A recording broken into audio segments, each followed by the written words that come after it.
A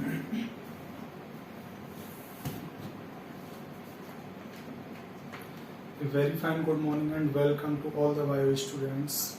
Today we will start our next topic. Last videos में हमने discuss किया था second chapter sexual reproduction in flowering plants. Tough chapter है, अब एक बार और रिपीट करके वीडियो देख लेना. लेकिन इसमें से कुछ पार्ट्स रह गया था बीच में, हमारा लास्ट पार्ट रह गया था पोस्ट फर्टिलाइजेशन इवेंट्स, जिसको हम आज फिनिश कर लेंगे. तो आज हमारा सेकंड चैप्टर हम फिनिश करने वाले हैं. थोड़ा सा पार्ट रह गया था लास्ट टाइम और आज फिर से स्टार्ट कर रहे हैं नया टॉपिक जिसका नाम है post fertilization event. Post fertilization events.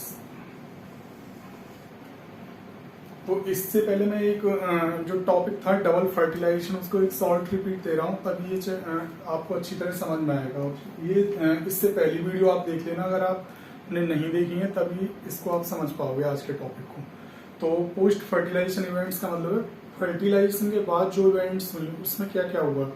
Plants का रिप्रोडक्शन पढ़ रहे हैं, तो हमने डिस्कस किया था कि ये इस तरह से हमारा डबल एम्ब्रियो सेट था. डबल फर्टिलाइजेशन प्रोसेस में एम्ब्रियो सेट में माइक्रोपाइलेंट की तरफ आपकी 3 सेल्स थी. इस तरह से 3 सेल्स आपकी चलाजाइंट की तरफ थी. इनका बीच वाली जो सेल थी ये थी आपकी एग सेल. इसके अलावा ये थी आपकी एंटीपोडल सेल्स, तीनों एंटीपोडल सेल्स. बीच में 2 सेल आपस में फ्यूज थी जिसका नाम था सेंट्रल सेल.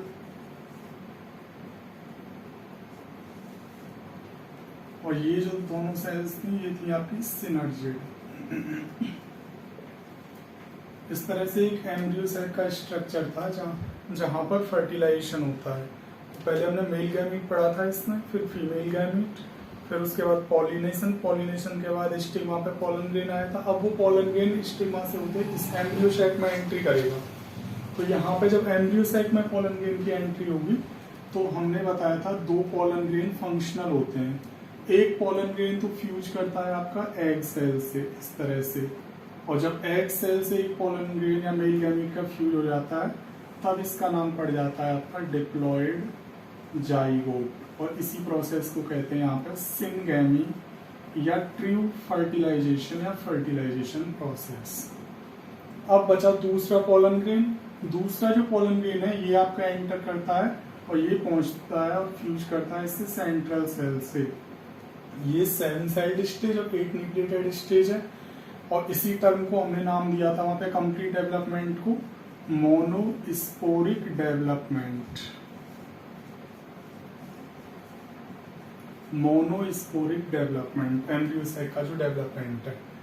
अब दूसरा पोलन ग्रेन इससे फ्यूज किया सेंट्रल सेल से, तो यहाँ पे जो प्रोडक्ट बनेगा वो होगा आपका PEM. यहाँ पे तो जो प्रोडक्ट बना वो डिप्लॉयड जाइगोट, और यहाँ बनेगा प्राइमरी एंडोस्पर्म न्यूक्लियस. इस तरह से यहाँ पर बनेगा प्राइमरी एंडोस्पर्म न्यूक्लियस. अब ये जो है डिप्लॉयड जाइगोट और एंडोस्पर्म, अब इन दोनों का डेवलपमेंट होगा. ये तो डिप्लॉयड जाइगोट फर्दर डेवलप होगा और यानी पोस्ट फर्टिलाइजेशन इवेंट्स में जाएगा जो हम पढ़ेंगे, जिसमें डिप्लॉयड जाइगोट क्या बनाएगा आपका एम्ब्रियो. और ये एम्ब्रियो होता है आपका 4 टाइप्स का. सबसे पहले जो प्राइमरी एम्ब्रियो बनेगा वो उसका नाम होगा यहाँ पे प्रो एम्ब्रियो.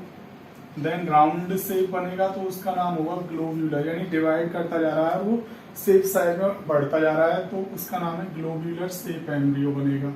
फिर बनेगा आपका heart shape embryo. Heart shape embryo के बाद फाइनली बन जाएगा ये हॉर्स शू शेप एम्ब्रियो. इस तरह से 4 टाइप का एम्ब्रियो का डेवलपमेंट होता है इससे डिप्लॉयड जाइगोट से. अब जो ये एंडोस्पर्म है यानी प्राइमरी एंडोस्पर्म न्यूक्लियस है, ये 3 टाइप्स में डिवाइड किया गया है आपका. एक तो होता है ये न्यूक्लियर टाइप. ध्यान से समझना है कि टॉपिक को, क्योंकि इसमें से मैंने कुछ भी छोड़ा नहीं है. टर्म्स बहुत हैं इसमें और एक एक टर्म्स को आप रिपीट करते रहना. न्यूक्लियर टाइप का मतलब है ये जो एंडोस्पर्म बना है या फ्री न्यूक्लियर डिवीजन होंगे, और कुछ प्लांट्स में तो फ्री न्यूक्लियर डिवीजन होंगे, कुछ में न्यूक्लियर डिवीजन के संग संग साइटोप्लाज्मिक डिवीजन होंगे यानी सेल वॉल फॉर्मेशन। तो अगर ऐसा एंडोस्पर्म जिसमें केवल फ्री न्यूक्लियर डिवीजन हो रहा है तो वो कहा जाता है न्यूक्लियर टाइप ऑफ एंडोस्पर्म। दूसरा जो एंडोस्पर्म होता है वो होता है आपका सेल्यूलर टाइप का। इसमें क्या होता है, फ्री न्यूक्लियर डिवीजन के साथ साथ सेल वॉल फॉर्मेशन भी होती है, तो उसे कहते हैं, जैसे इसमें एग्जाम्पल दिया है कोकोनट का, नारियल का जो वाटर है वो तो फ्री न्यूक्लियर डिवीजन माना जाता है, और व्हाइट कलर का जो कैरनल है वो आपका सेल्यूलर टाइप, वो आपका माना जाता है सेल्यूलर टाइप। दोनों को मिला के यहाँ पे कह दिया इसका सेल्यूलर टाइप ऑफ एंडोस्पर्म। अब जो तीसरा फाइनली है वो हेलोबियल। हेलोबियल एंडोस्पर्म क्या होता है, हाफ जो होता है न्यूक्लियर टाइप और हाफ होता है सेल्यूलर टाइप। ऐसे प्लांट्स जिसमें हाफ न्यूक्लियर टाइप एंडोस्पर्म और हाफ सेल्यूलर टाइप होता है उसे कहते हैं हेलोबियल टाइप ऑफ एंडोस्पर्म। तो यहाँ पे एंडोस्पर्म 3 टाइप में डिवाइड हो जाता है। अब कुछ प्लांट्स में ये एंडोस्पर्म, प्राइमरी एंडोस्पर्म न्यूक्लियस है, ये क्या होता है, ये कंप्लीटली कंज्यूम कर लिया जाता है सीड के थ्रू। जब सीड फॉर्मेशन होती है तो एंडोस्पर्म बीज में ही कंप्लीटली मिल जाता है, भूल जाता है, तो ऐसे सीड को कहा जाता है non albuminous seed. Non albuminous seed कैसे सीड है, ऐसे सीड जिसमें एंडोस्पर्म कंप्लीटली कंज्यूम्ड हो गया है, no residual part is remained in seed formation, this is known as non albuminous seed. उस सीड का भी नाम पड़ जाता है नॉन एल्बुमिनस सीड, और दूसरा होता है एल्बुमिनस। इसका जस्ट अपोजिट कर लो तो एल्बुमिनस हो गया, यानी कुछ पार्ट्स एंडोस्पर्म का दिखाई देता है, कंप्लीटली कंज्यूम नहीं रह पाता है, रेसिडुअल पार्ट रह जाता है, जैसे कि कैस्टर हो गया, मेज हो गया, यहाँ पे ग्राउंड नट है या पी है, इनमें क्या है कंप्लीटली कंज्यूम हो जाता है एंडोस्पर्म, कैस्टर मेज इनमें दिखाई देता है। तो इस तरह से 2 तरह के सीड्स आपके डिवाइड हुए एंडोस्पर्म के आधार पर। अब फ्यूजन 2 बार हुआ ना इसमें, एक तो एग सेल से हुआ और एक किससे हुआ, सेंट्रल सेल से। अगर 2 बार फ्यूजन होता है तो इस पूरी कंप्लीट प्रोसेस का नाम क्या पड़ गया, डबल फर्टिलाइजेशन। नावास्टिन साइंटिस्ट ने लिया, हमने इसको सबसे पहले डिस्कवर किया था। तो डबल फर्टिलाइजेशन अगर कंप्लीट प्रोसेस कई बार क्वेश्चन आया हुआ है, तो इसमें एक बार फ्यूजन 2 पोलन फंक्शनल है, मेल गैमीट, एक मेल गैमीट एग सेल से फ्यूज हुआ तो डिप्लॉयड जाइगोट, और दूसरा हुआ इससे सेंट्रल सेल से तो primary endosperm nucleus. Diploid zygote continue divide हुआ तो एम्ब्रियो में, एम्ब्रियो के बाद प्रोएम्ब्रियो, प्रोएम्ब्रियो के बाद ग्लोब्यूलर, ग्लोब्यूलर के बाद heart shape, then horseshoe shape. अब जो ये यहाँ पे सेंट्रल सेल है ये डेवलप हुई न्यूक्लियर टाइप, सेलुलर या helobial type of endosperm.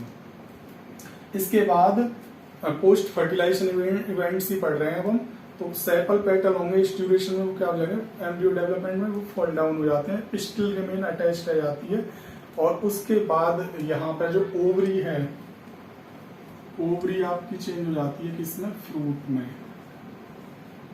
Ovary wall जो होती है उसका नाम पड़ जाता है पेरिकार्प। एक एक्सेप्शन काली मिर्च का है जिसमें पेरिस्पर्म कहते हैं, जो आपने देखा होगा ब्लैक पेपर का जो कवर होता है उसको कहते हैं पेरिस्पर्म। बाकी की जितनी भी ओवरी वॉल होती है उनको कहते हैं पेरिकार्प।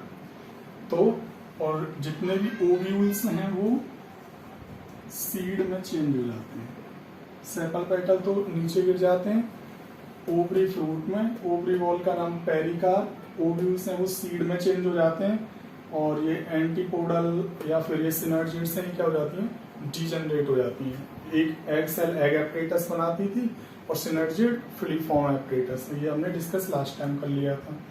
तो आज जो हमें डिस्कस करना था वो था हमारा पोस्ट फर्टिलाइजेशन इवेंट्स, जो फर्टिलाइजेशन के बाद होता है। तो फर्टिलाइजेशन के बाद क्या हुआ, एम्ब्रियो डेवलपमेंट 4 टाइप से, देन उसके बाद ये 3 टाइप में डिवाइड हुआ, endosperm, nuclear, cellular, helobial. Then उसके बाद जितने भी सेपल पेटल है वो सभी फॉल डाउन हुए, ओवरी फ्रूट में चेंज हो गई, ओवरी वॉल है वो पेरिकार्प में चेंज हो गई, ओव्यूल्स बिकम सीड, ये सीड में फॉर्म हो गए। अब जो सीड होता है आपने देखा होगा, जैसे कि मान लेते हैं ये डाइकॉट सीड है, ये तो हो गई आपकी एम्ब्रियोनल एक्सिस, एम्ब्रियोनल एक्सिस जो मिड लाइन है, ये दोनों हो गई आपकी कॉटिलेडन। अब एबव द एम्ब्रियोनल एक्सिस एक पार्ट होता है, सीड को आप बोओगे तो वो न्यूट्रिएंट्स एब्जॉर्ब करेगा, वाटर करेगा, सूटेबल टेम्परेचर की प्रेजेंस में वो जर्मिनेट करेगा। कैसे जर्मिनेट करेगा? वो रूट में और स्टेम में। तो दो पार्ट्स होते हैं सीड में, तो एक एबव द एम्ब्रियोनल एक्सिस, एक बिलो द एम्ब्रियोनल एक्सिस। जो बिलो द एम्ब्रियोनल एक्सिस होता है उसे हम कहते हैं हाइपोकोटिल, और एबव द एम्ब्रियोनल एक्सिस होता है उसे कहते हैं हम एपिकोटिल। अब जो एपिकोटिल पार्ट है ये डेवलप हो जाता है आपका फर्दर प्ल्यूमूल में, और प्ल्यूमूल चेंज हो जाता है आपका सूट में या स्टेम में। ऐसे ही जो हाइपोकोटिल पार्ट है ये आपका डेवलप हो जाता है रेडिकल में, और ये डेवलप होगा फिर फर्दर रूट में न्यूट्रिएंट्स एब्जॉर्ब करके। और यहाँ हाइपोकोटिल की जो कवरिंग होती है और एक होती है एपिकोटिल की कवरिंग। हाइपोकोटिल की जो कवरिंग होती है उसे कहते हैं कोलियोराइजा, और जो एपिकोटिल की जो कवरिंग होती है उसे कहते हैं कोलियोटाइल। तो ये हो गई आपकी कोलियोराइजा, ये हो गया कोलियोटाइल।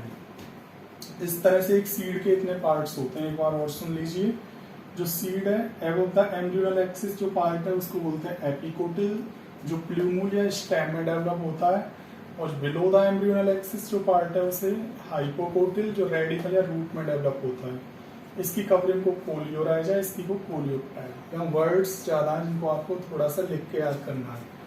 अब ये जैसे डाइकोट है, डाइकोट का कंप्लीट हमने, अगर मोनोकोट जैसे ग्रास फैमिली की बात करें तो मोनोकोट का जो एम्ब्रियो होता है वहां पे इसका नाम होता है स्क्यूटेलम। मोनोकोट एम्ब्रियो का जो डेवलपमेंट है उसमें इसका नाम हो जाता है स्क्यूटेलम, और कंप्लीट जो डेवलपमेंट हुआ इसे कहते हैं मोनोस्पोरिक डेवलपमेंट, या कहीं कहीं मिल जाता है पॉलीगोनम टाइप ऑफ डेवलपमेंट। अब यहाँ पे हम आगे इसमें जो पढ़ना है सेकेंड, इसमें लास्ट टॉपिक है हमारा, एक तो है एपोमिक्सिस और दूसरा पार्ट है आपका पॉलीएम्ब्रियोन।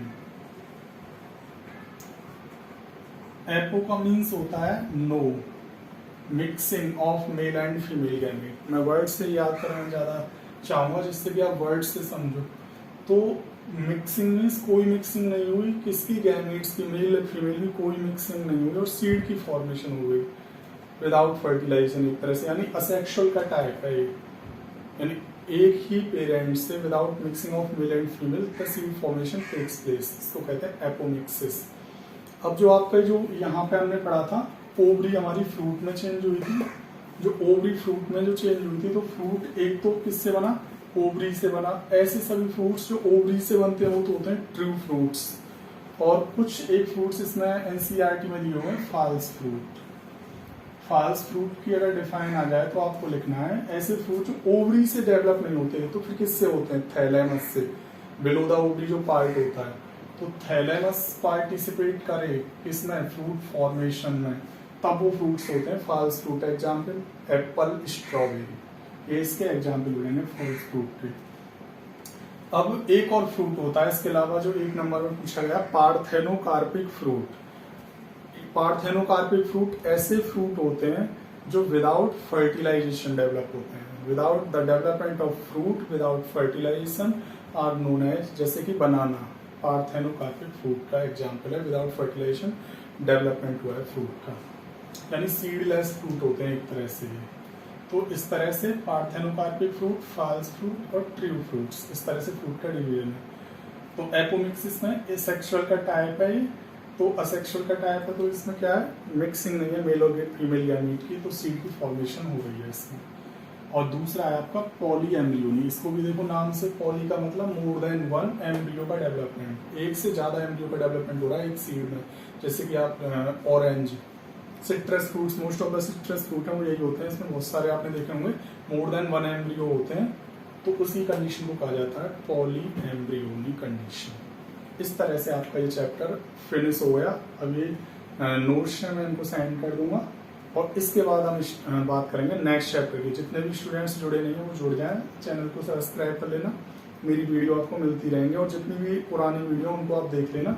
इसका अगर चाहो तो एक स्क्रीनशॉट ले लेना। इसके बाद हम इससे आगे बात करेंगे नेक्स्ट टाइम पे। तो ये हमने पढ़ाया था पोस्ट फर्टिलाइजेशन इवेंट्स, यानी फर्टिलाइजेशन के बाद क्या क्या होता है। यही छूटा था हमने इस चैप्टर में, थोड़ा सा पार्ट यही रह गया था हमारा लास्ट टाइम। इस तरह से आपका फर्स्ट और सेकंड दो रिप्रोडक्शन के, प्लांट रिप्रोडक्शन के चैप्टर फिनिश हो गए। इसके बाद हम नेक्स्ट चैप्टर पर डिस्कस करेंगे। और ये चैप्टर मैंने फिर कह रहा हूँ, 4 चैप्टर ऐसे हैं जो 12th में बहुत हार्ड लेवल माना जाता है, जिसमें से एक ये चैप्टर भी है आपका जो हमने ईयर साइकिल पढ़ा है। उसके बाद हम पढ़ेंगे human reproduction. Post fertilization events में सारी प्रोसेस है कि फर्टिलाइजेशन के बाद क्या क्या हुआ है, हमारा एंडोस्पर्म कैसे फॉर्म हुआ है, एम्ब्रियो का डेवलपमेंट कैसे फॉर्म हुआ है, फ्रूट क्या है, फ्रूट कितने टाइप्स में, सीड के कितने पार्ट्स हैं, एल्बुमिनस, नॉन एल्बुमिनस, एपोमिक्सिस और पॉलीएम्ब्रियो। इतने पार्ट्स के बाद और कुछ एक टर्म्स थी यहाँ पे, वो सारी हमने डिस्कस कर लेंगे। तो इस तरह से आपका ये चैप्टर आज फिनिश हुआ। तो आगे बात करते हैं नेक्स्ट टाइम पे, तब तक के लिए थैंक यू।